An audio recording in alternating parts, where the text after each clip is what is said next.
Pipila na ka mga kalungsuran sa Region 7 ang mitala og mga danyo sa ilang mga pananom. Gumikan sa grabing kainit nga nasinati karon.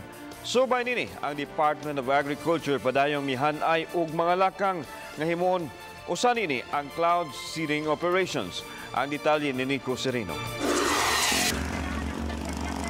Padayon pa nga gi-assess sa Department of Agriculture Regional Office ang reports nga nadawat nila sa mga probinsya. Taliwa kini sa epekto sa padayong nasinati nga kainit sa panahon. Sa inisyal nga report nga nadawat sa opisina, may kapin sa 2 hektaryas nga pananom sa utanon ang apektado sa lungsod sa Balamban. Laing 7 hektaryas usab sa lungsod sa Mabinay, Negros Oriental. Tulo ka lungsod sab sa probinsya sa Siquijor ang naapektuhan. The Department of Agriculture together with the Provincial Agriculturist Office will validate the reported damages.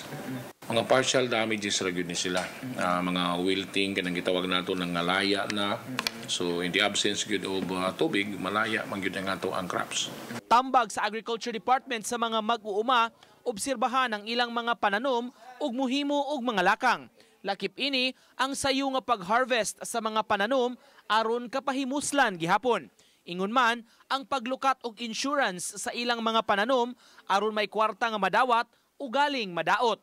Alang sa mga kahayupan, giawhag ang pagsiguro nga dili kaayo kini mainitan pag-ayo. Last year pa lang daan ang atong rainfall kuha na gyud below average na siya according to Pag-asa.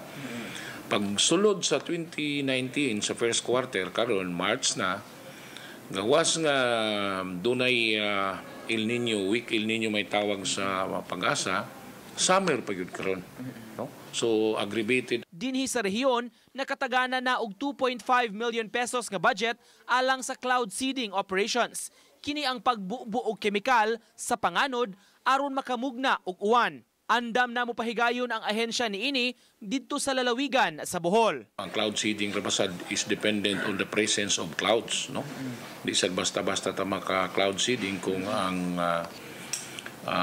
particular clouds na present sa ato ang atmosphere dili ang haom mga clouds mga dapat i-cloud seeding. Kanang 2.5 million mga 43 to 45 flights na siya. Kalupad ba sa aeroplano nga magdalag asin. Uban ni Godfrey Relien, Nico Sereno, Balitang Bisdak.